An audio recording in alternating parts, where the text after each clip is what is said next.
Well, hello there, Leigh. How are we? We're well. We're still in the Emerald Isle. We're enjoying being in our home nation. Just the royal we I'm using here. I'm not entirely sure why. I think what we're learning here is that I'm slightly delirious today. So this is going to be a fun record. What I loved is that as you were talking about how good it is to be home, you were just lifting the largest mug of tea I've ever seen to your lips. Yeah, much like Andrea Corr when we saw the Corrs, just simply taking a swig of tea between songs. Iconic behavior. Yeah, I still can't stop thinking about it. Also, Leigh and I, we do other things other than go and see gigs, but we just had some fun treats booked in this summer. But we went and recently saw Stevie Nicks at British Summertime. Wow, huge night for us. But one of the things that was most enjoyable about that, and I think is kind of the energy that Leigh is bringing today, is just between every song, Stevie would leave the stage. First of all, the stage would go to full blackout. Full blackout between every song. And then Stevie would just leave the stage for, I would say, sometimes up to 2 minutes, which is quite a long period of time to just get a different shawl or like cape. Exactly. And then she would explain and describe the historical significance of said shawl to her own personal music history, which I loved. Honestly, like we were so emotionally invested, but the storytelling of the gig was crackers, to say the least. Absolutely crackers. We did kind of see BSL interpreters kind of scrambling as though they were unsure what song was coming next at any given time, which was deeply fun. Just like working to just like keep up to speed with just Stevie's like classic kind of like babbling, meandering stories. But yeah, I feel that for you today. You've got Stevie energy today. So if at any point you do need to go to full blackout and get a shawl, let me know. I'm entering my Miss Havisham era. Should we let Bartlet be Bartlet? We should let Bartlet be Bartlet because we are queer gals watching The West Wing and we are on episode 19 of season 1. Fee, we are absolutely drawing to the finish line of season 1. And I will say, Leigh, that the energy of this episode is certainly something that's like drawing toward, like it feels like we're hurtling towards like the final few episodes. Like they're giving us some big chunky storylines that I think will like carry on into the following season. We are very much storming the beaches, I feel, by the end of this episode. We are confident in a recommission. That's all I'm going to say. Oh, yeah. Yeah. What I will say, Leigh, before we start is that you and I, as much as we've been here doing this podcast being like, we're here to demystify American politics for the people. What people, we're not sure, but some of you are here listening and we appreciate you. But what we haven't done is actually talk about anything that's been happening in global politics recently. Oh, Fee. But what we will say is, I mean, we record a few weeks in advance. Yes. So we're in the past. You are all in the future as far as we are concerned. So any number of things could have happened between us recording this and when you, dear listener, are listening. Indeed, it may not be that you're listening to this in just a few weeks' time when this is released. It may be a time beyond the election that I can't currently contemplate too deeply without having a panic attack. So yeah, like I honestly feel like at some point I'm going to wake up in like a Matrix style like pool of like some sort of like liquid, pull a tube out of my neck and be like, this whole thing is some sort of virtual reality. Yeah, I feel like at some point I am just like going to wake up back in my room in Seattle and be 17 again and heterosexual with a Republican boyfriend and be like, oh no, Obama's still president. It was all a dream.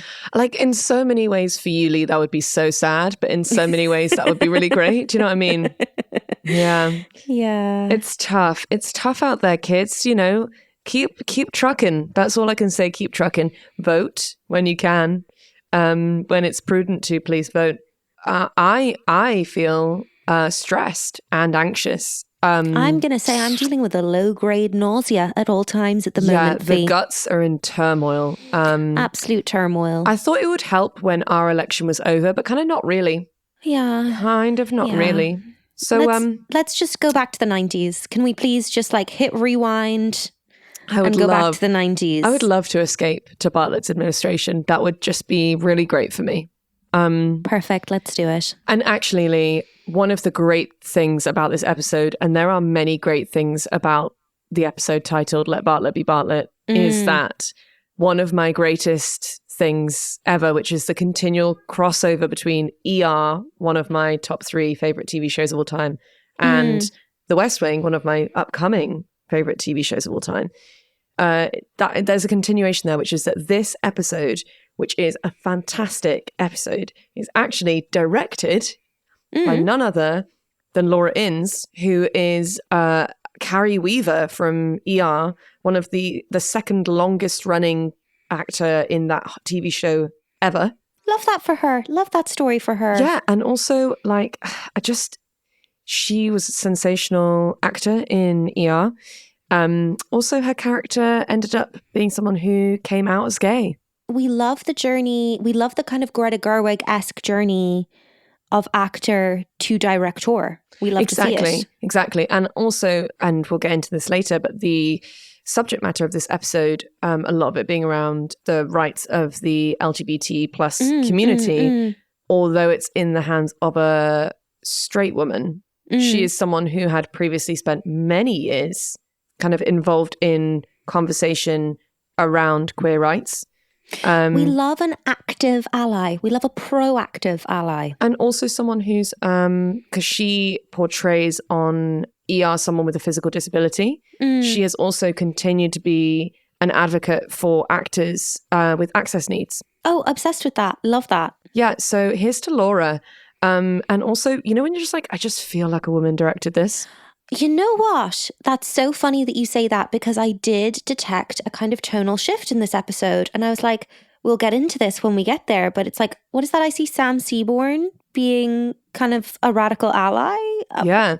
And I think from what I gleaned from the internet, I think Laura will be returning to direct further episodes. Amazing. We love just getting some gender diversity going on in the making of this show behind the scenes. We do. Yeah. So let's get into it. Let Bartlet Be Bartlet, episode 19.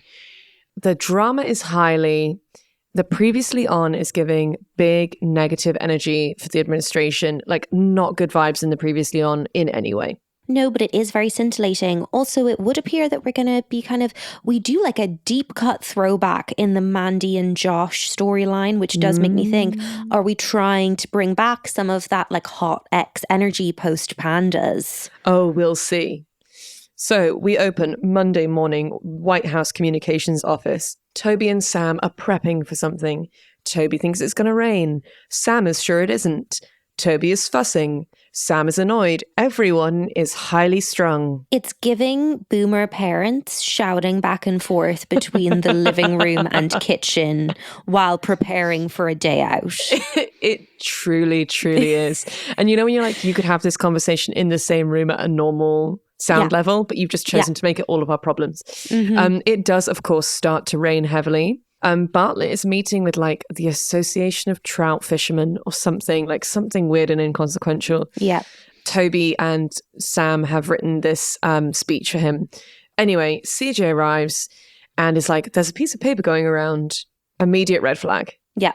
Like stress. Feels ominous. A memo, if you will. Something bad is going to happen. And as we know, Aaron Sorkin loves a bit of pathetic fallacy. And I'm like, the rain and thunder and lightning. It's giving the Carrie Underwood collab with the other blonde country singer, where it's like, hey, on your boots, can you feel start clapping, real good, feeling something bad about to happen, and then they like go into the song. So that's specific. Country fans will know what I'm talking about. Okay. Miranda Lambert, that's her name. The Miranda Lambert Carrie Underwood collab. God, you went so Irish mammy then. It was unbelievable. That's her name. That's the one. So Leo says that Bartlet is in good spirits.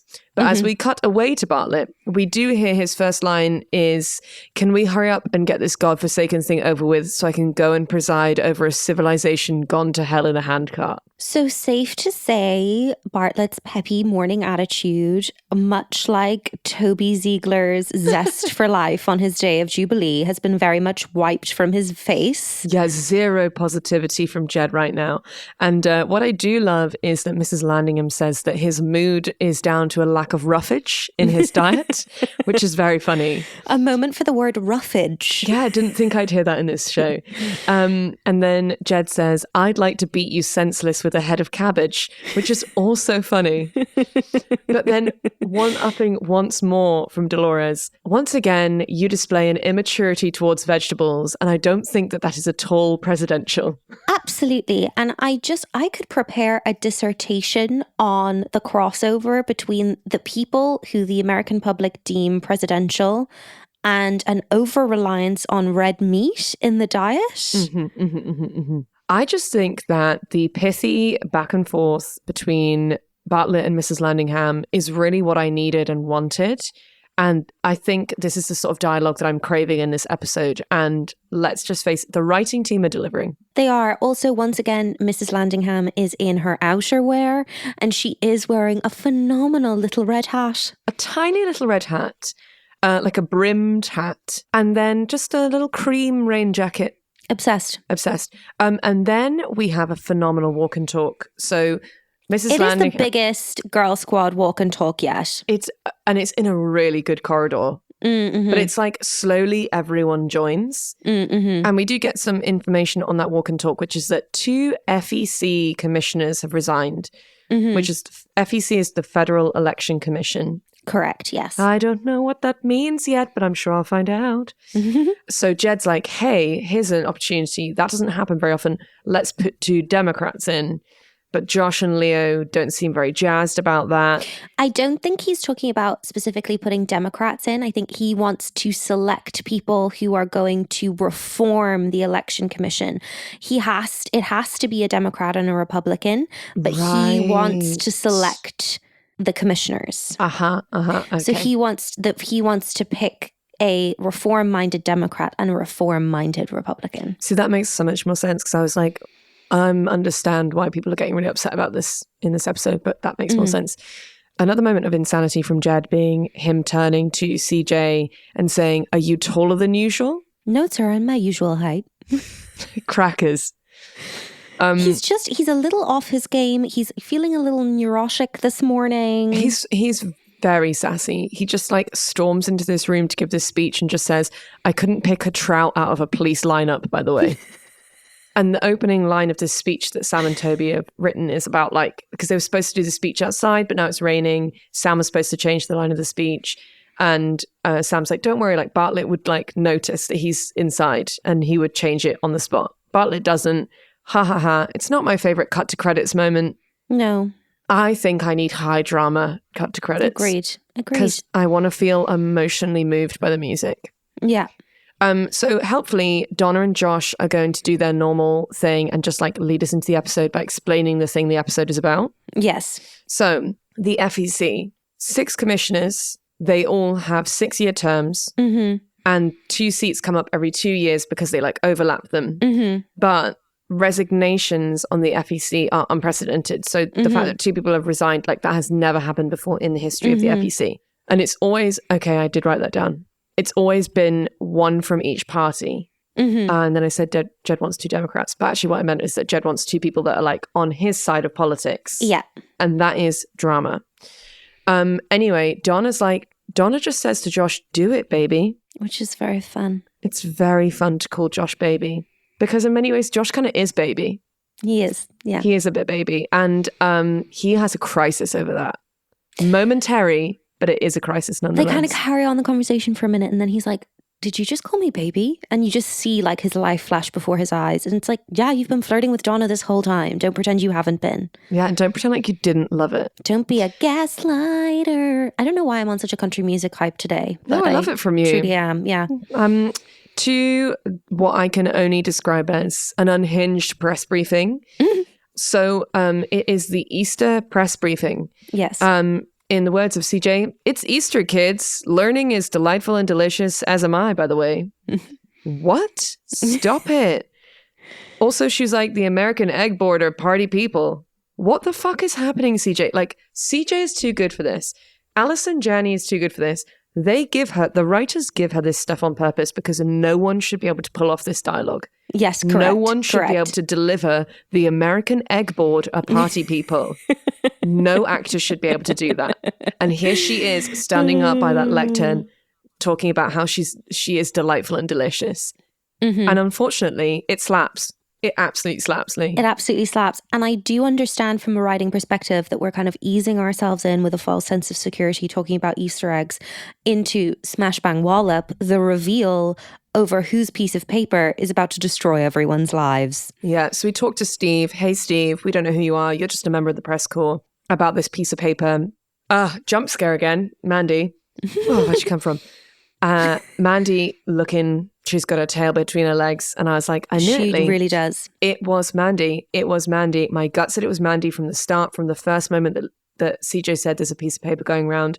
I know I hate on her. I know I hate on her character all the time, but I wanted to give her the benefit of the doubt. But this is curtains for Mandy. This is how Mandy goes out. But also, dare I say, finally, a deserving, actually relevant storyline. Part of me feels like they were like, look, we've got to give Moira, if we're going to cut Moira out, if we're going to say goodbye to her after season 1, we've got to give her a good ending. I can see that. Yeah.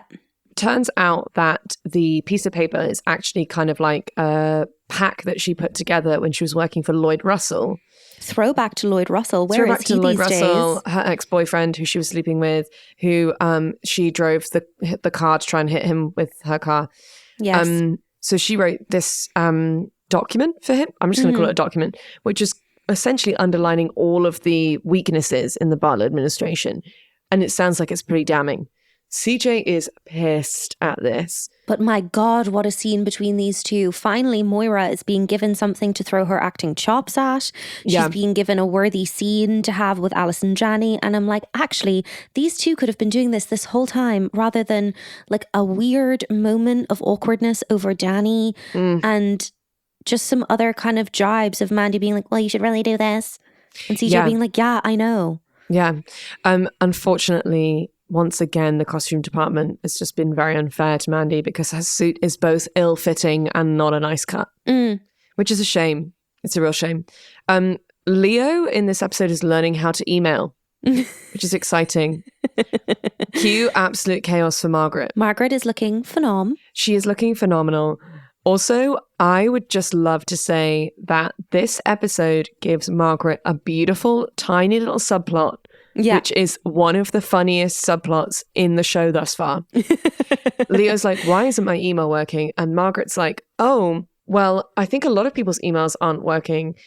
Basically, like Lynette in like the Department for Physical Health forwarded me an email about the calories in the bran muffins or the raisin bran muffins that they have in the cafeteria. And I forwarded it to like all of the EAs. And she's going on about this like email about this bran muffin. And at some point, Leo just interrupts her and just says, I hung in there as long as I could, but you long since passed the point where I stopped caring.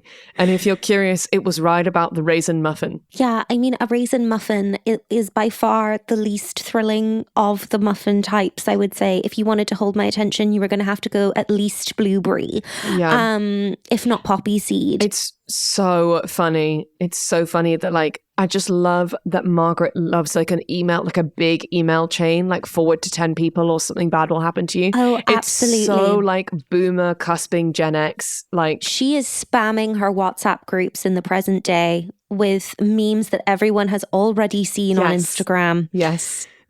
Overly long videos. Love you, Margaret. Leo and Josh are still trying to find their like 2 candidates essentially for these FEC posts. There's still lightning, there's still thunder, there's still rain, the emails are still down. Cut to Sam and Toby with, in their words, the boys. So the boys turn out to be military people, military boys, military bigots. Yes.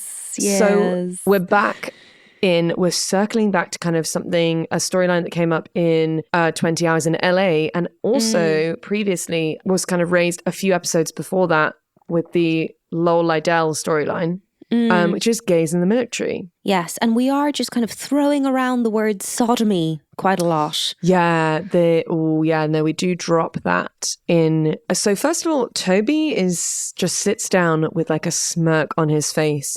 And I think all we need to know from that is that Toby is an ally in here. He's here to cut a bitch. Truly. Yes, for historical context, we are firmly in don't ask, don't tell people. And our military boys very much would like to stay there. That is kind of what they're saying. In fact, I think what one of them says is, the uniform code makes sodomy a crime, end of story. Yeah. So get in the bin and stay there and go to hell. Agreed. But just something that I appreciate in this show when we're putting like quite a homophobic character or characters in the foreground is that we are continually cutting to someone who believes what they're saying is bullshit. Yeah. And Toby doesn't say very much in this scene, but he just sits there with his hands in front of him, quietly smiling, giving no credence to these men. I just love that he will not be riled. He will not be roused. He rouses rebels himself, but he does not let himself be roused by other people's rebels. He does not rise to the rouse. Conjecture for the episode is that the Easter egg thing is just going to be a running thing, and it is funny, but I don't have time because there's so much drama in this episode. And CJ is, as you say, on the warpath.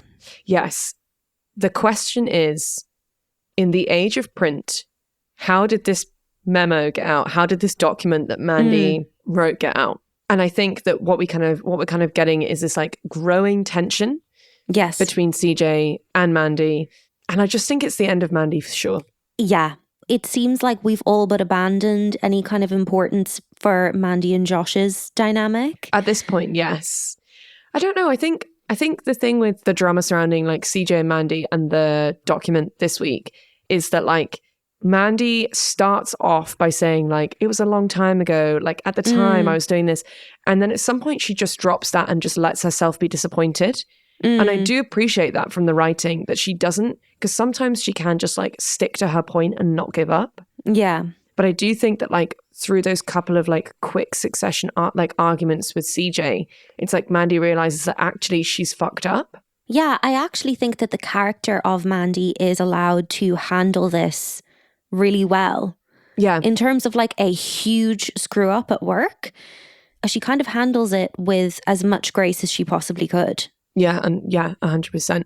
Let's go to Josh having lunch with the current people in the FEC or some senators or some congressmen. I don't know. He is meeting with the staff of various congressmen. Yeah, they're all hateful men. Yes, agreed. Just a lot of men in this episode like telling the gang what to do and being like, this is what's going to happen. And I really don't like it. Also, what they're talking about is dull. Yes, to me, agreed. It's dull. I'm sure it's very important, but like it's quite dry politics. It is. And we will come to, hopefully by the end of this episode, whilst I'm never going to convince you that campaign finance is sexy because it's not, I'm hoping that I will convince you that the financing of American political campaigns is something that can be politically activating for us. Okay. I'm ready to be convinced. Amazing. So it seems like the end of this horrible lunch, Josh is like, okay, if we put forward our two candidates who are both up for reform, for campaign finance reform, that the current people and their staff are like, not only are we going to reject them, but we're also going to bring up loads of legislation that Jed doesn't want because we hate you. And we hate everything that you're doing. And we actually want to control government and we don't want America to be better. So actually, there's no way in which the president has any power. We have all the power. And we're just going to let this country just rot because we don't want to change because we're men. It's very much, I feel like, some chiefs of staff of various congressmen throwing their weight around. Yeah, and I hate it. But obviously, as soon as, like, having been kind of unbothered before, as soon as other people, like, provide him with any sort of conflict, Josh is now, like, 100% in. Which is why Josh is, like, actually a helpful man to have on your team. Sometimes I will say his emotionality is helpful in terms of bringing passion to the job. Sometimes his emotionality is not necessarily helpful, but this is a time when it's helpful. I will say, and you and I both flagged it, that one of these members of staff used the "we've got a caucus" as an exit line again. Yeah, it's making a comeback and we love. Some slight conjecture before we go back into Don't Ask, Don't Tell, which is just Mrs. Landingham and Charlie discussing whether or not the president will eat his salad for lunch or not, which is a very cute convo. And Charlie's like, Jed doesn't want his salad. He wants like a steak sandwich. And Mrs. Landingham's like, well, if he can either eat it or not eat it, but I'm off to a lunch. There is nothing more serious than a team admin, receptionist, or EA letting you know that she is on her lunch break and will not be bothered. For me, it's the fact that she is still in her little red hat, in her little beige raincoat, but with the addition of just an umbrella over one arm. We love to see it. Also, the reveal in this scene, it becomes clear that the hat is tartan. It's a tartan hat. It's a tartan hat, Leigh. Also, who's she going for lunch with? And why is she so cute? I like to imagine that there is some other secretaries of a similar age, perhaps, on the Hill, who she occasionally has a kind of secretary's luncheon with. I would love that. The other thing I would love is that, like, once a month, her husband's like, I meet you for lunch. Love, yes. Have you just made yourself cry thinking about Mrs. Landingham's husband coming into the city to take her out for lunch? I imagine he's retired. Yes. But he like puts on a suit when he comes into the city to take her out. And they like go to a hotel, like something like to a nice bistro. Yeah. And she has a small glass of red wine.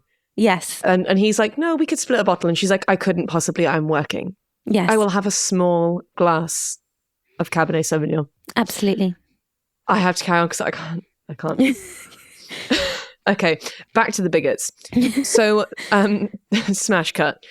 I'm obsessed with this storyline because one thing that's very satisfying is that our military boys who are very firmly supporting Don't Ask, Don't Tell. Yes. And not allowing queer people in the military in any way are being undermined by Sam and Toby just being thoroughly well researched. And whilst the military men are actually getting themselves a little bit defensive and a little bit wired and a little bit wound up, Toby and Sam remain on a kind of like pithy level. Exactly. Also, Leigh, would you like to explain your comment in the shared doc? I imagine as a closeted man whose French ex-boyfriend is in Indonesian prison, I imagine that it is hard for Toby to be in this meeting, but I do enjoy him getting like little jabs and jests in at the expense of the homophobic military leaders,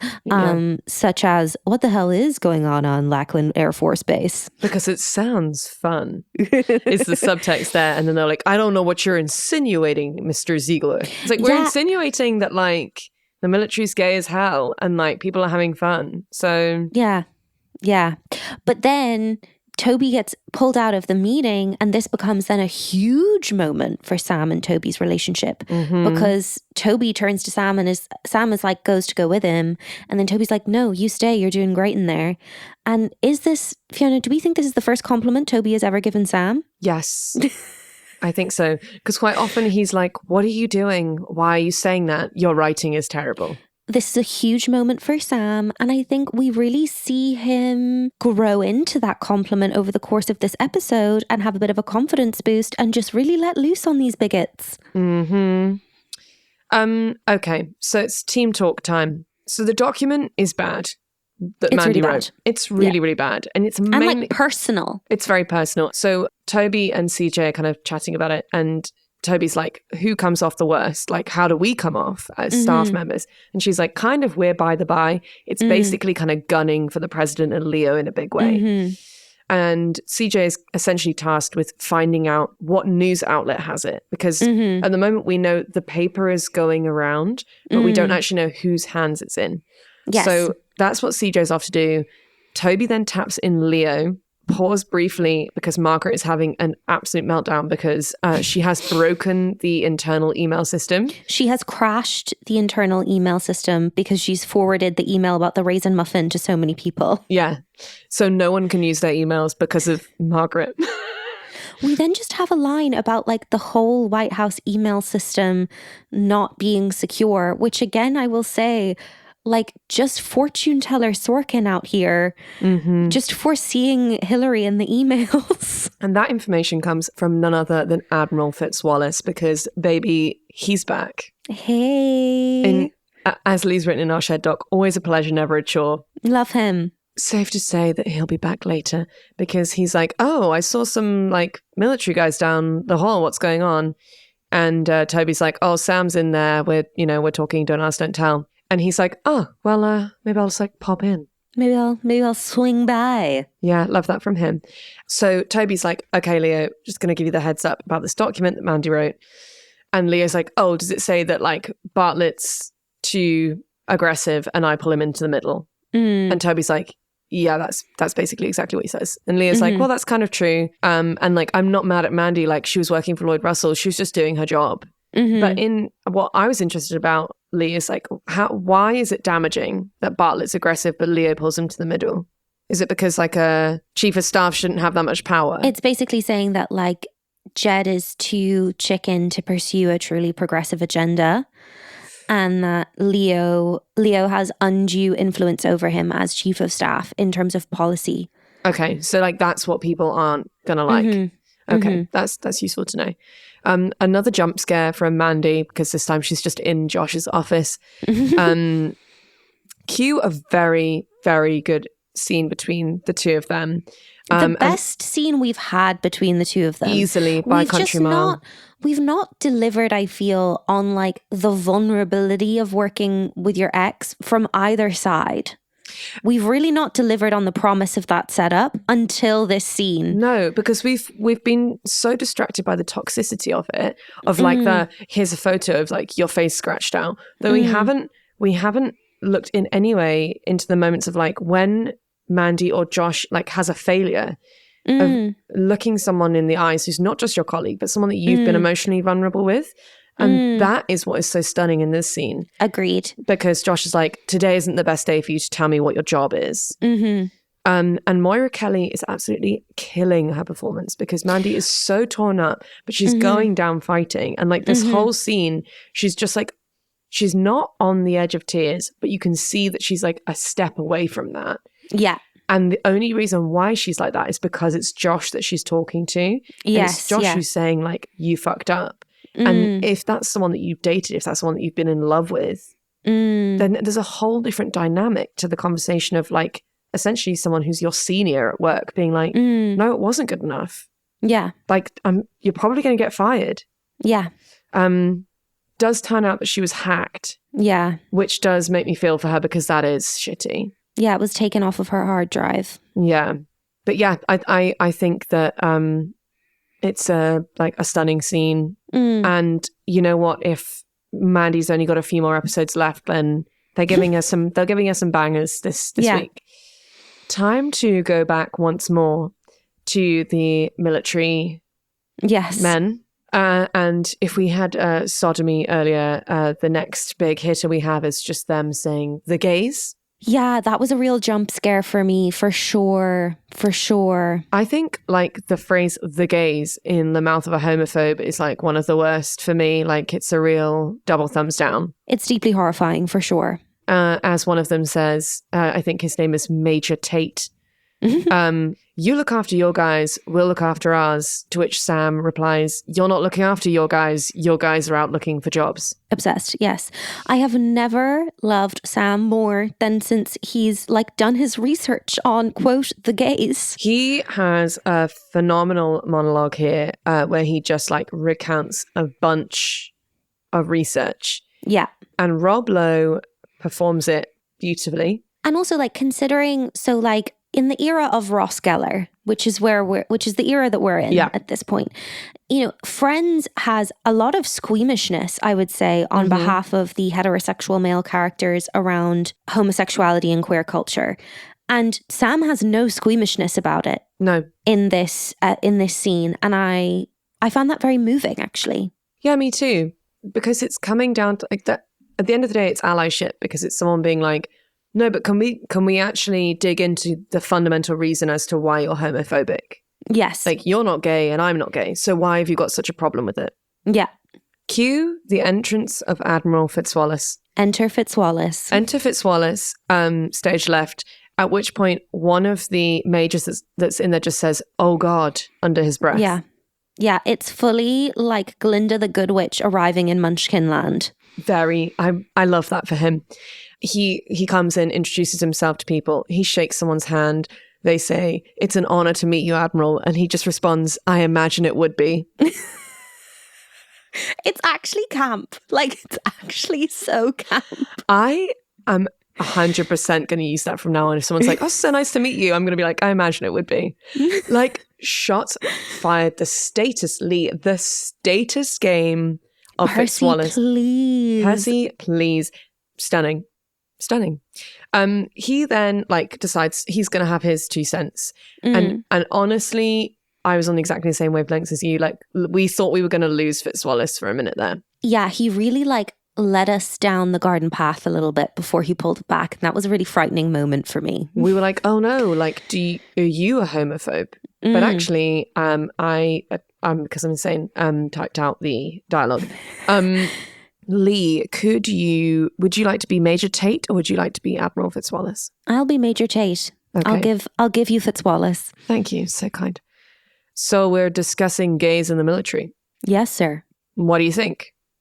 I said, what do you think? Sir, we're here to help the White House form a policy. I know, I'm asking you what you think. Sir, we're not prejudiced towards homosexuals. You just don't want to see them serving in the armed forces? No, sir, I don't. Because they impose a threat to unit discipline and cohesion? Yes, sir. That's what I think, too. I also think the military wasn't designed to be an instrument of social change. Yes, sir. The problem is that's what they were saying about me 50 years ago. Blacks shouldn't serve with whites. It would disrupt the unit. You know what? It did disrupt the unit. The unit got over it. The unit changed. And I'm an admiral in the U.S. Navy and a chairman of the Joint Chiefs of Staff. Beat that with a stick. He then throws down the Danish pastry he's been eating and just leaves the room. Talk about a mic drop. That's the final line he has. Beat that with a stick. Throws the pastry on the table and leaves. And then Sam scurries after him and is like, "Admiral, sorry, wait a second." And Fitzwallace is like, "Yeah, what?" And Sam's like, "Thanks for, for popping by." And Fitzwallace is like, "Yeah, cool, man, don't worry about it." Stunning. But I think he makes a really fucking good point, which is at the end of the day, we thought lots of things wouldn't work and they've worked. Because sometimes you just have to fucking work it out. The thing is society changes. And that is kind of pretty much always a really good thing. So just change the rules. Yeah. It's not to massively trivialize it, but it is you do still see it today on something like Love Island being oh, we can't do it for same-sex couples because it would be too logistically difficult. That's essentially the same argument that's being made here. Is unfortunately, it's too much admin to include a certain type of people in a group, whatever it might be. It's exactly it's going to disrupt what it already is too much. Yeah. And I really appreciate, obviously Fitzwallace, I was like, "Oh no, what are you saying, Percy?" But then when he's like, "Yeah, well, we thought that before." Yeah. And I'm the fucking chairman of the Joint Chiefs. So, get a grip, grow up. Yeah. And doesn't even finish his Danish, takes one bite. Meanwhile, in the West Wing, CJ's still sleuthing. And she has stumbled upon a late night Danny working at his desk. Yes, he's working late because he's a singer. And we've not had a scene with the two of these guys for a little while. Certainly not after hours in Danny's office. It's certainly been a while. Certainly been a while. Cute. But she's gone to ask Danny, and I really appreciate she has this, you can see CJ biting her tongue. She's like, "I don't like exploiting the feelings beyond friendship that you have for me." To which he says, "Well, you have them for me too." And then she just says, "I don't." And then they carry on their conversation. And I love this energy between them when she's like, "Because obviously you have a crush on me." And he's like, "Well, you have a crush on me too." And she's like, "I obviously don't." And he's like, "Okay, well, That's not true, but don't worry. But the big gossip is, Leigh, that Danny has the memo. Danny's the one with the memo. Danny's the one with Mandy's document about Bartlet and Leo. It was always going to be Danny. It was always going to be Danny, wasn't it, at the end of the day? And they have a really, really, really good argument about it. As a la last week, just a really hot argument where like both people are really, really smart and really, really right. And there's no clear like, I've won and you've lost. We just leave it slightly unresolved. But Danny's like, I'm gonna publish something about it. Like, I can't take this to my editor. Are you kidding? Even if this wasn't written by Mandy, even if this was written by some other person in politics, I would still publish it.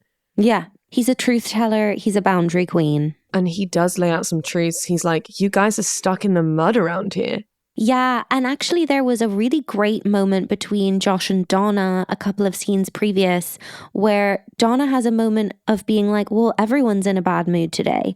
And Josh is like, oh my God, are we all kind of stuck in a rut? And I almost feel like maybe that was the moment that like Josh suddenly begins to respect, despite the fact that I think he sometimes views Donna as being a little bit silly, comes to respect gossip, which is one of our pet topics on this, but also just about her emotional intelligence of being able to be like, Josh, I've read the room and these are the current vibes. And I feel like that is also what Danny is doing for CJ here, of being like, can we just do a tone check about like, where are we? When are we? What's happening? The vibes are not good. No. In his little Danny and his little braces, just like laying it out for CJ, being like, look, essentially you're in your second year of the Bartlet administration and like you guys haven't had any wins. Like it's bleak out there.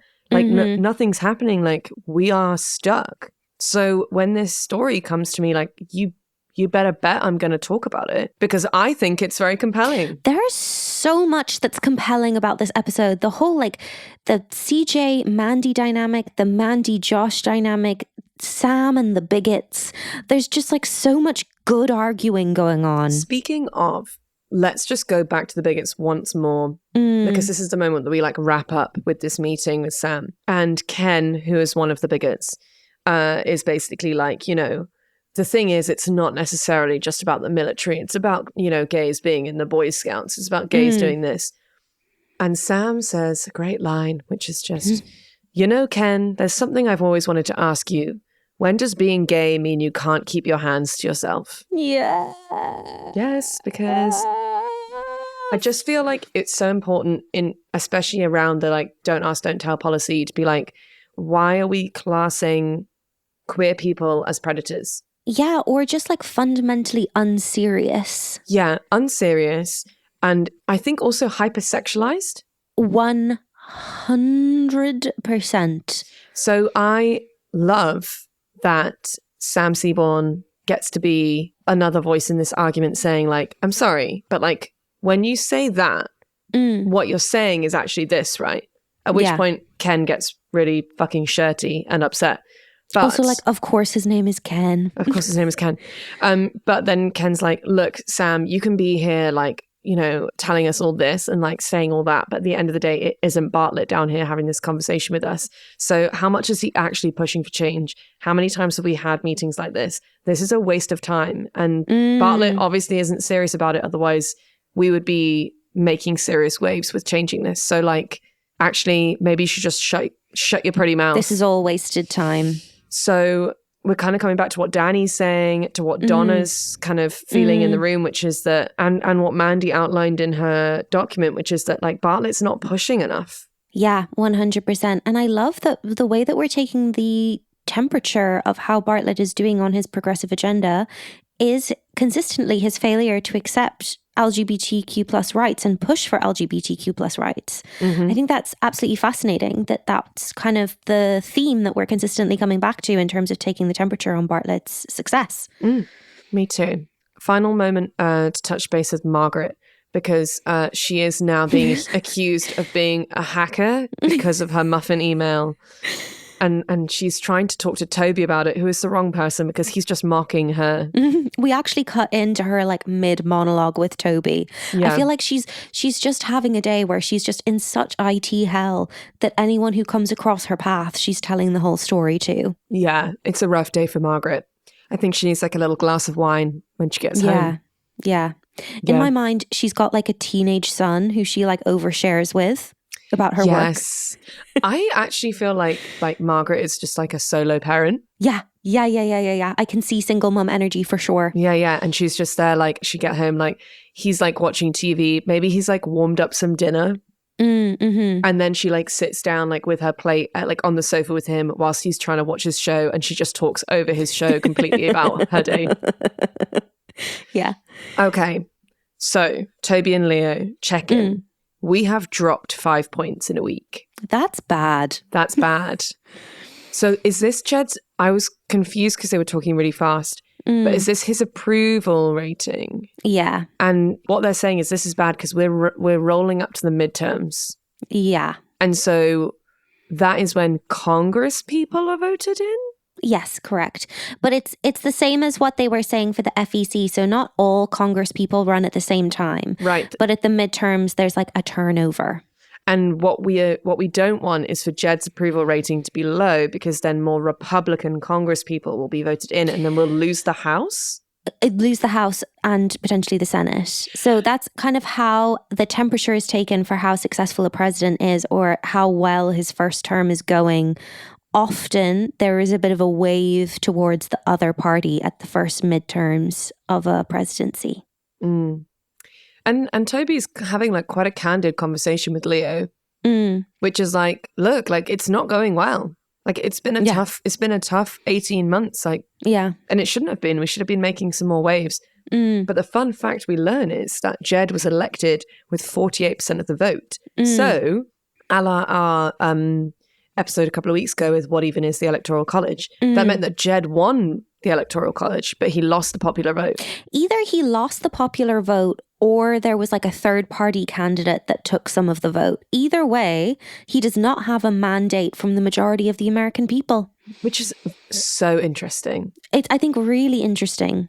And actually, I think it makes it fundamentally a more interesting TV program if he's not like this popular, like, poster boy president. Yeah. He's someone that loads of people are like, oh, I didn't even vote for him. Yeah. So everyone's starting to kind of drip into Leo's office. Everyone's very sad. Everyone feels like we're making no progress. Even Charlie looks sad. Just like, you know it's bad when Charlie looks sad. Yeah. And kind of everyone's like looking at Leo like they're looking at like their dad being like, I don't know what to do. Yeah. Like, you're supposed to be the one telling us what to do. Yeah. Cue Leo and Jed.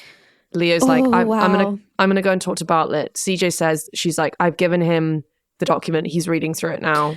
Dare I say that, like, as a gay woman who's generally not attracted to men, let alone men over the age of 50, this scene really got me a little hot under the collar. Oh, did it? From both sides. Okay. Good for you. Good for you, girl. You get yours. For me, I cried. I cried from like the passion of the dialogue. It was very war film. Yes. It was and very, again, we're going over the top. But also it's because it's between two characters who love and respect each other so much in a entirely non-sexual way. Yeah. So on behalf of the podcast, I did join some like West Wing fan forums on Facebook this week. And I did see a meme that I don't think was a spoiler. Also, someone messaged us the other day being like, are you both watching this for the first time? Like, should we be avoiding sending you spoilers? As it turns out, I thought I'd watched this whole show with my Republican boyfriend famously when I was a teenager. I remember nothing, apparently. But so, yeah, if you could avoid sending us spoilers, that would be phenomenal. But the meme that I did see was like the greatest love story of the West Wing, Leo and Bartlet. I couldn't agree more. Yeah. I couldn't agree more. So in this scene, like Leo properly stands up to Bartlet. Like they really go at it. And I think what's clear to me is that being the president is a shit job. Like it is a thankless task. Leo won't let Bartlet get away with like shrugging this off. Yeah. Or blustering. Yeah. Which we know Jed loves to do, is to like bluster about something, but not actually do anything.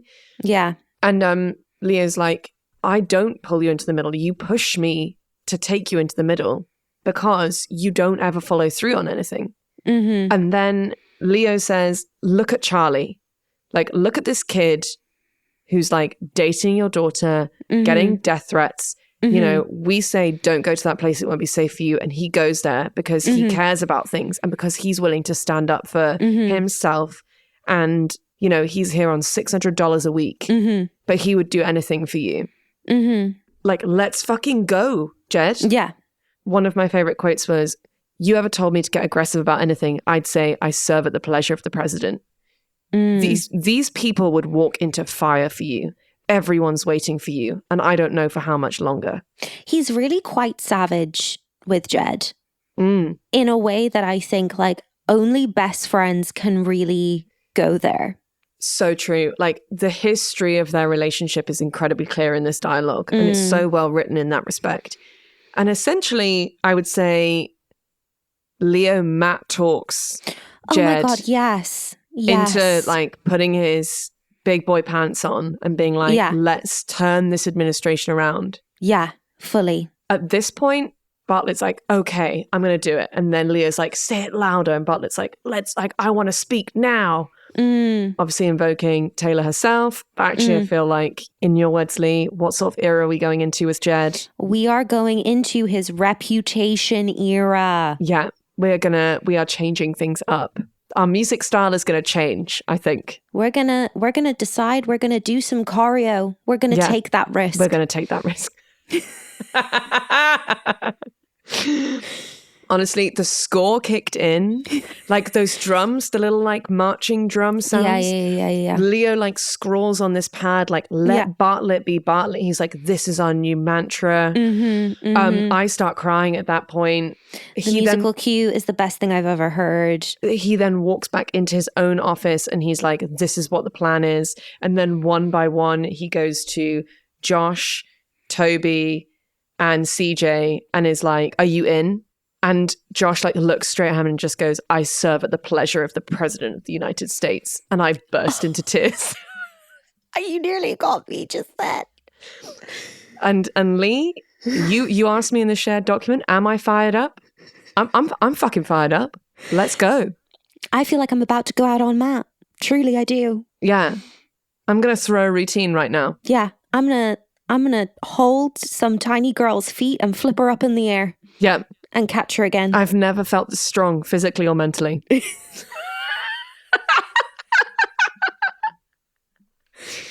Okay, and that's the end of that episode. Crazy. I was like, you know, I could have just sat and watched like a day more of that show then. Like the instinct to binge watch that show was so strong in that moment. That episode truly is, I think, like one of the greatest we've yet seen. Shall we to our quick fires? Yes, please. Let's go. Best fashion. Miss Landingham's hat. Yeah, undeniably the tartan hat, beige rain jacket and umbrella combo as a trio together on her way to lunch with her husband. Fiona nearly went again. What could a British or Irish politician never get away with? Having a reputation era. Very true. Very true. I don't know that any British politician has ever like pulled it back. No, we tend to just crash and burn. Like if you're going at that point, it's a very like British sentimentality to just be like, you know what, it's already got this bad. It's not going to get any better. I think I'll just resign. Yeah. We do, well, for a long period of time, less so recently, which I, resent. But like there was a great period in British politics with people just resigning. Like people would just be like, oh yeah, I'll just go. Because it's probably easier. And famously, I mean, about 600 people resigned as prime minister in the past 2 years. So. Yes, rough. How long until guns, abortion, free speech, religion, etc. come up on our bingo card? I think actually it is the LGBTQI plus rights. Yes. This week that we're back. With a light dusting of the dawn of the internet age. Yeah, just a moment for just like internet security. Yeah. But yeah, I think in terms of the LGBTQI plus rights, I think now we're giving significant weight to the subject rather than using it as a passing narrative tool. Yeah. Which felt a little bit like what was happening, but I guess was just building towards this moment. So I'm excited to see how it continues as a thread, because they've woven it very much into the fabric of his administration. I agree. And, you and I always try and make everything about being gay. So always, famously, it's a toxic trait that we have. But I think we might be right on this one. Yeah. Man, I feel like a man. It's an honor to meet you, Admiral. I imagine it would be, yes. Honestly. For me, the only other one that's a possible candidate is potentially these people would walk into fire for you. Everyone's waiting for you, but I don't know for how much longer. Tasty. And Leigh, so my offer for the moment that made me proudest to be an American was obviously Josh saying, I serve at the pleasure of the President of the United States. Yeah.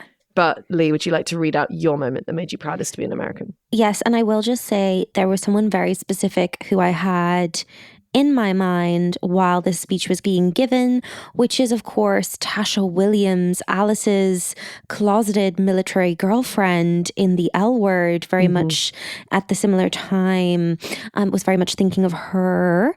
But Sam's monologue, a lot of these are not voluntary statements, not by any definition given by any civilian court in this country. It is not a voluntary statement when it's given to a psychotherapist, as in the case of former Marine Corps pro David Blessing. It is not a voluntary statement when it's made in a personal diary, in the case of former West Point cadet Nicole Garrison.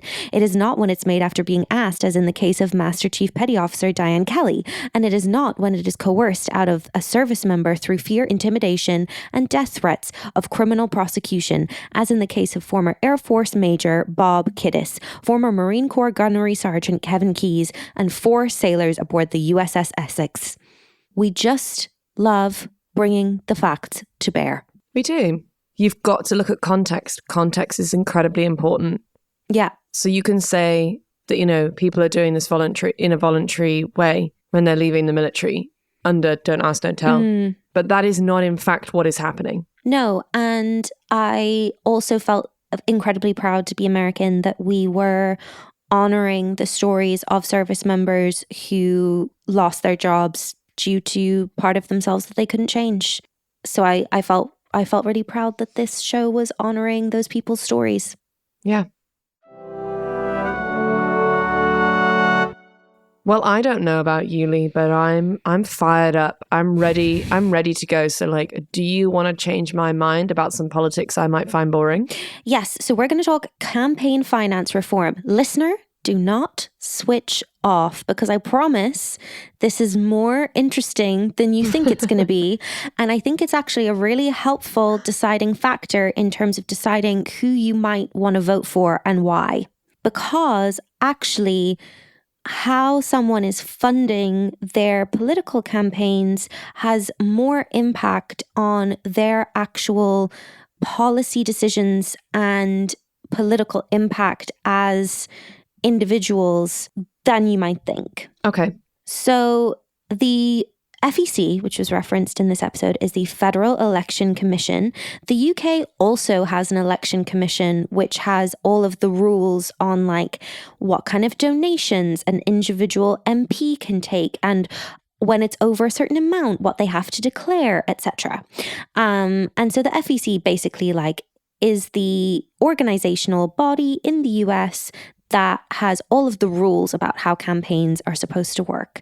When you become a presidential candidate, your spending limit for 2024, for example, for publicly funded general election presidential candidates is $123,595,200. Very specific. And for presidential candidates in primary elections, it is $61,797,600. So that is the public money that is kind of allocated to you that you can use for your campaign to run for president. And by public money, does that mean from taxes? So as in if you're I'm Joe so-and-so and I'm going to run in the Democratic primaries, you get given money to do that from the Democratic Party or from the government? That is the limit to what like you can fundraise and what can be given directly to you as a candidate. Okay. No, that makes sense. Yeah. Just because in every sphere of everything, public means something different. Yes, absolutely. And that is, I mean, it's a huge rise from like in 2000 in the context of the West Wing. So currently in 2024, like over 123 million. In the year 2000 was 40 million. Oh, wow. That's a huge change. Yeah. Huge. So campaigns are prohibited from accepting contributions from certain types of organizations and individuals. The prohibited sources are corporations, including not-for-profits, labor organizations, federal government contractors, and foreign nationals. However, campaigns can accept contributions from PACs established by corporations, labor organizations, incorporated membership organizations, and trade associations. Okay. And a PAC is a political action committee.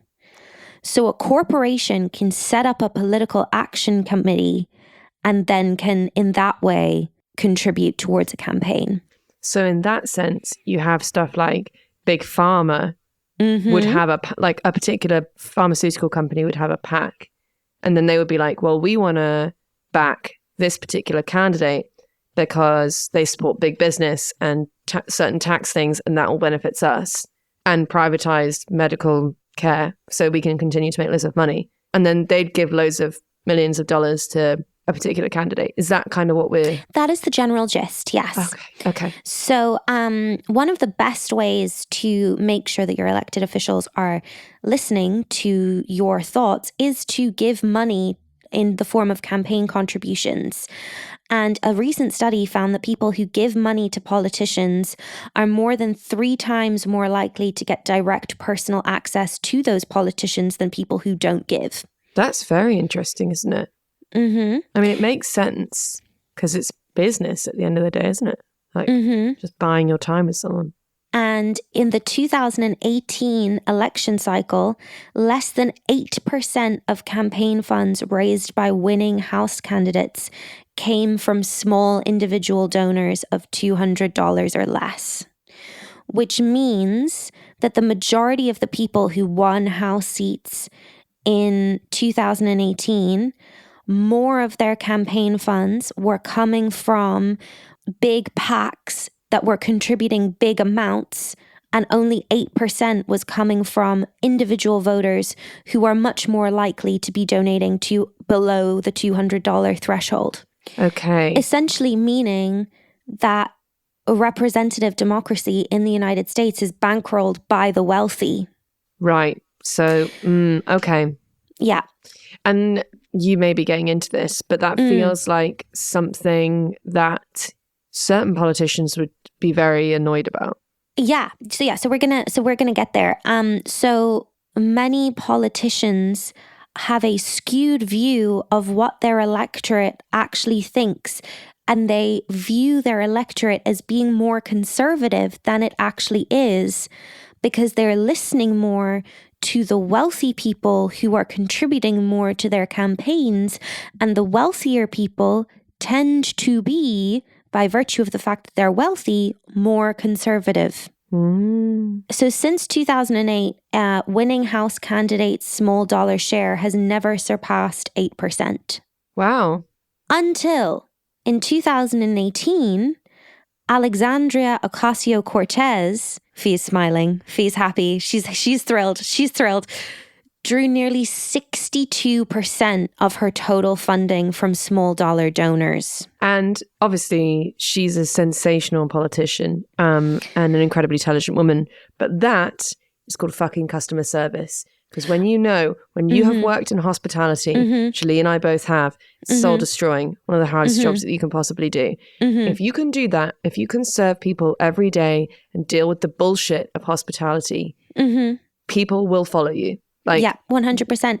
So she raised, for her 2018 run for Congress, she raised $2 million, and 62% of that was from individuals who donated less than $200. That's crazy. Like that, I mean, it's not crazy because she's an incredible candidate, but it's like challenge of having to raise that amount of money. It's huge. And also, I think it just goes to show what a breadth of your constituency you must be exciting for that many people. It just really indicates grassroots support, I think, and enthusiastic grassroots support. Now, obviously, me and Fi are under no illusions, like somebody giving $150 to a campaign, that is not a small amount of money. I've never given $150 to any campaign in my life, full disclosure.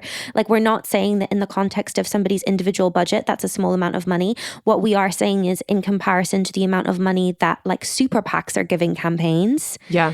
It's a drop in the ocean. So for her to have that many people give her smaller amounts of money, that she was able to be competitive against an incumbent who was funded almost exclusively by PACs, is transformative for American politics, in my view. And an incumbent congressman who had been congressman for longer than one term? Oh yeah, he was like, so she primaried him. So he was a Democrat and he was like on a path to potentially becoming Speaker of the House. Like, he was a big deal, but he just wasn't as in touch with the local people as she was. Because I guess he'd been in DC for so long at that point. Yeah. So the Center for Responsive Politics has found that since 2008, there have been 2,816 successful House and Senate campaigns, and just 14 of those campaigns, which is about 0.5% of those campaigns, have received the majority of their financial backing from small dollar donors. And I don't think that the list of who those people are will come as a huge surprise. Yes, Bernie Sanders in 2018, 76.2%. Alexandria Ocasio-Cortez, 2018, 61.6%. Bernie Sanders in 2012, 56.3%.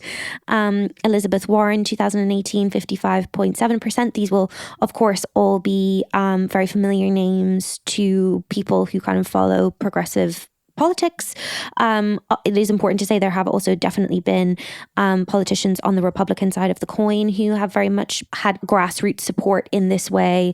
But it does seem to be that incumbency is, with the, I suppose, the very important exception of Bernie Sanders and Elizabeth Warren, incumbency does seem to be like the most important dividing line on this, in that like once lawmakers are established in a particular seat, that is when kind of the big money starts rolling in. Yeah, and that does make sense in terms of like what your staff would be focusing on as a congressperson. Once you're in, it's like, well, we want to stay here. So we're going to have to start making moves and courting PACs for money. Yeah, exactly. And I suppose to be the Sam Seaborn of it all and just play devil's advocate for a moment. Please do. A widely circulated 2013 presentation from the Democratic Congressional Campaign Committee was instructing lawmakers to spend about 4 hours a day fundraising.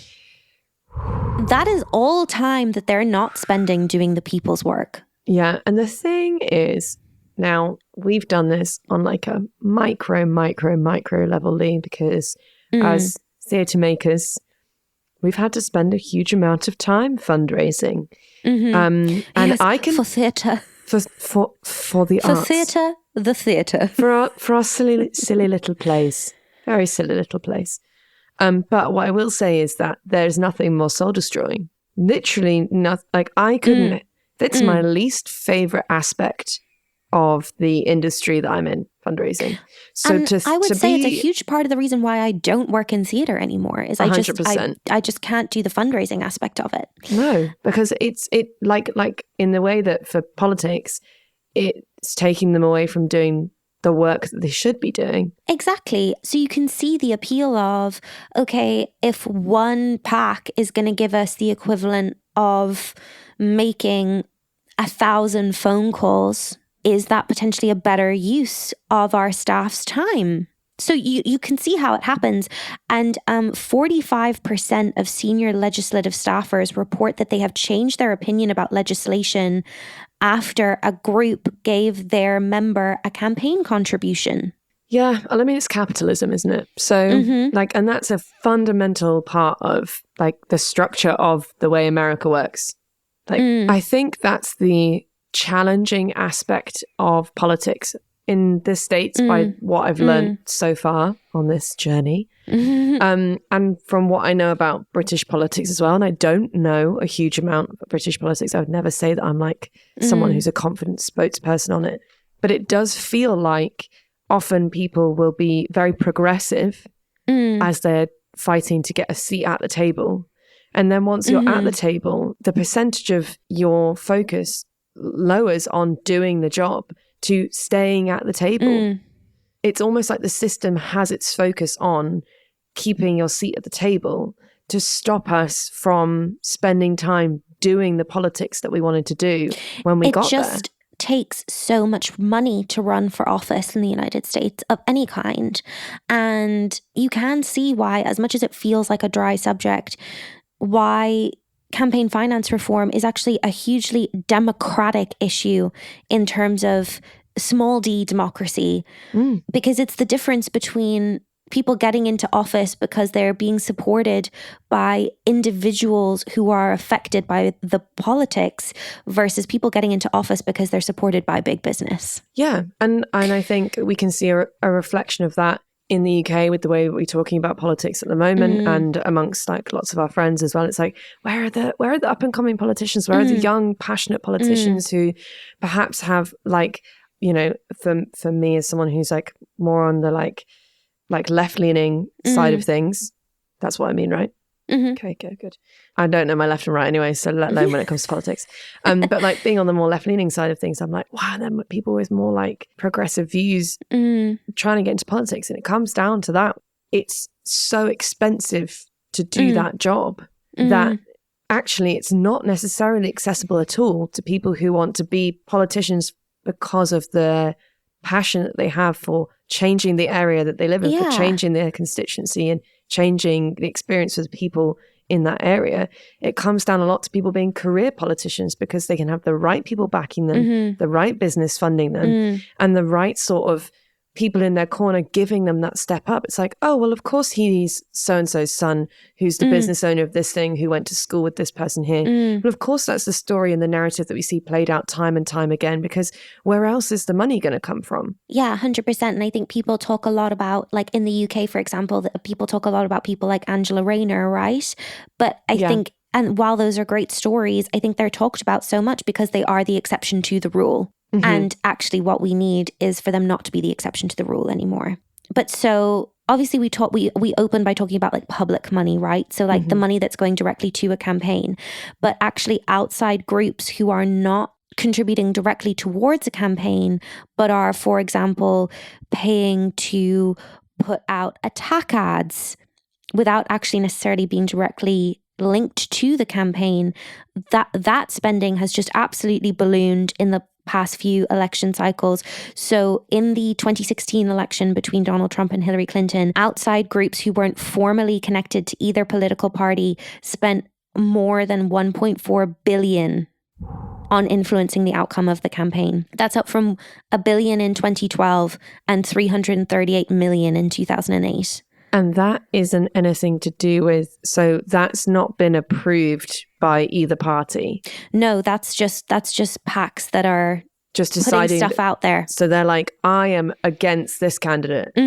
Or I am for this candidate. And so I will spend however many hundreds of millions. So there are two types of election spending. There's hard money, which is traditional political spending, which includes like candidate committees, political parties, political action committees, or PACs. For that traditional political spending, the donors have to be disclosed, contribution limits apply, and the organizations are allowed to coordinate directly with the candidate to help the candidate.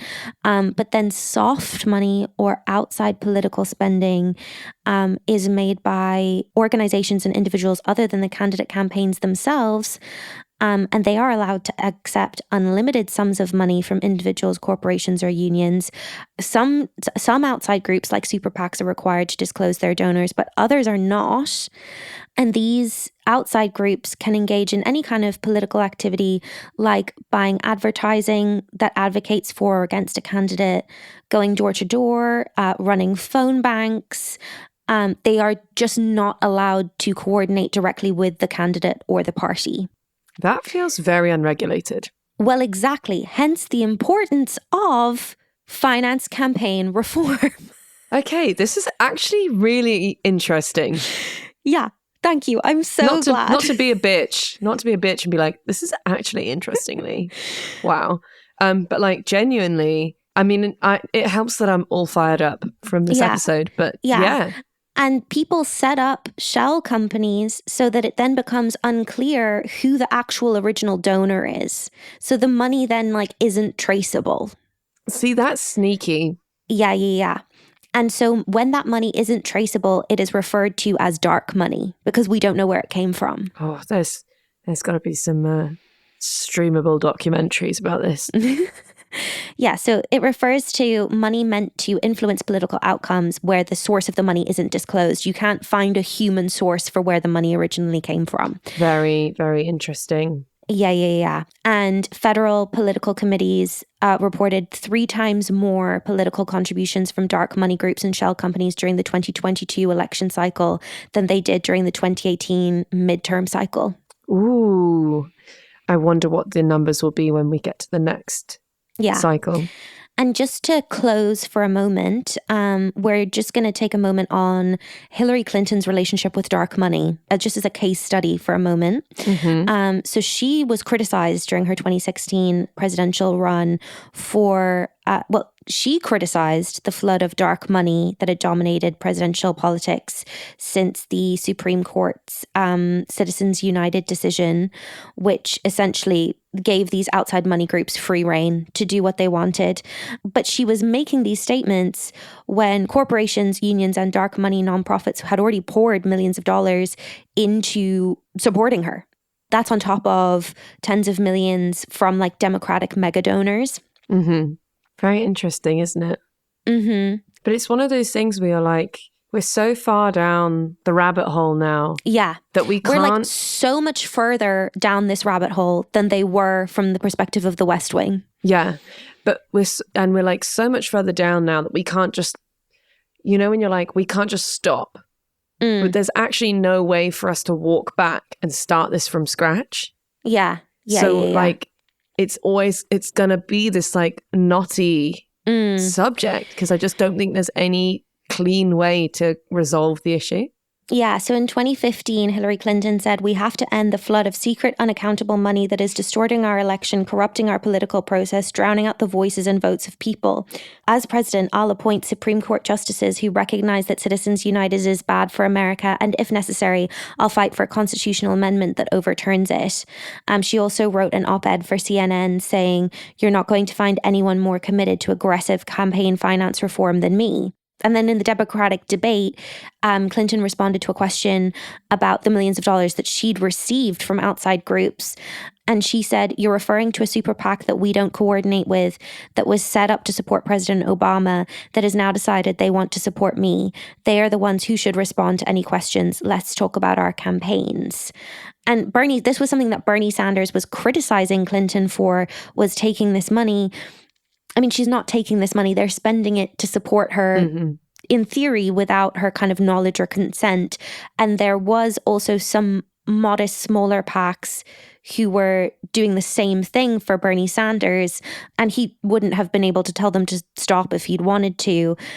So these PACs, they're not obviously run by the candidates themselves, but they are often run by people who are somehow connected to them. And the person who was connected to most of the PACs supporting Hillary Clinton, David Brock, his kind of rationale for this, which I will just close on as the kind of clapback, if you will, to the criticism of Hillary Clinton, is that Democrats and liberals have a choice. They can either bury their collective heads in our ideals and principles and cede the new political reality to the likes of Karl Rove and the Koch brothers, or play by the rules as they are there and play to win. We made the decision, the correct and the only one in our view, to play by the rules as they are and to play to win so that progressives can gain enough political power to move America forward in a number of critical areas, including campaign finance reform. So I think ultimately the goal is the same, which is that like big interest groups should not be able to unduly influence American elections over individual voters. I suppose the difference between what Bernie Sanders was doing and what Hillary Clinton was doing is that Hillary Clinton was like, I'm not going to bite the hand that feeds me. I'm going to get into office and then I'm going to fix it, versus Bernie Sanders was like, I'm not going to have any association with this from day one. Now, obviously, there will be those who say like Hillary Clinton would have never actually followed through on that. We'll never know because she wasn't elected. I think in many ways, campaign finance reform is like the fight for the soul of American politics.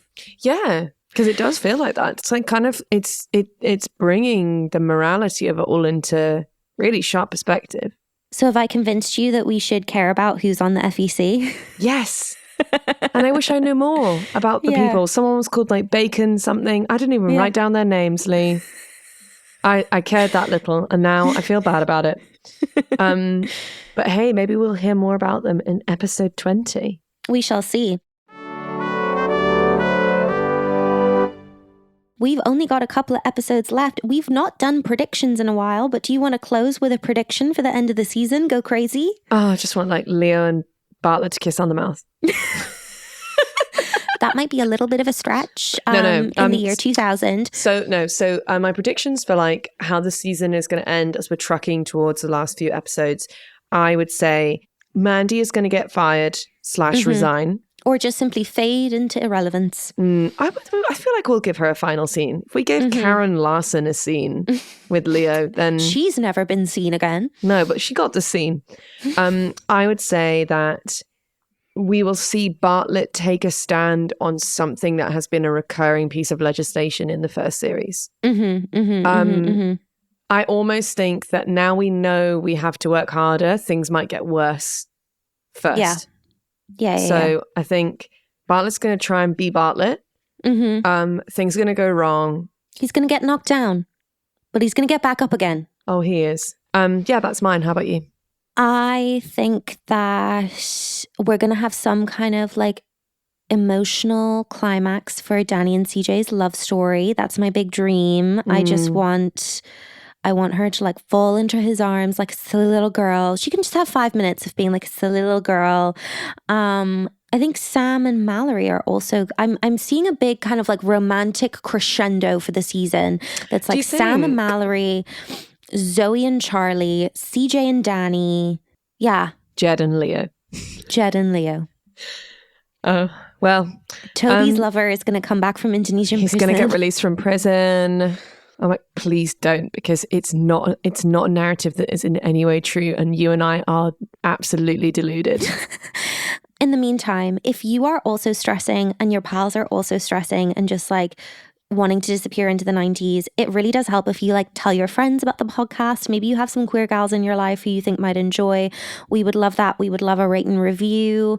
We're at Queer Gals Watch everywhere, and just like, it's so lovely like hearing from you all. So do please feel free to reach out. We're queergalswatch@gmail.com. We love hearing from you. We truly do. And yeah, it's sometimes boring and feels long-winded to leave a review or a rating. But I mean, in this mad rat race that is the podcasting life, it actually helps loads, and we really appreciate it. And also just like have fun out there, guys, you know? Maybe go see Stevie Nicks, go see a bucket list artist. Maybe just treat yourself to doing something that you probably couldn't afford, but definitely needed to do, because Harry Styles came out at the end and it was incredible. Yeah, we both cried. And she played Landslide and we both cried in each other's arms. It was amazing. So I might just go and like listen to Stevie Nicks really loud. I might just go back and like watch back my like shaky drunken videos that I took of that. Yeah, very true. Like very much a few White Claws and an espresso martini deep. So who knows what the quality will be like. I love you, Leigh. Love you, Hans. Thanks for listening. And we'll see you next week.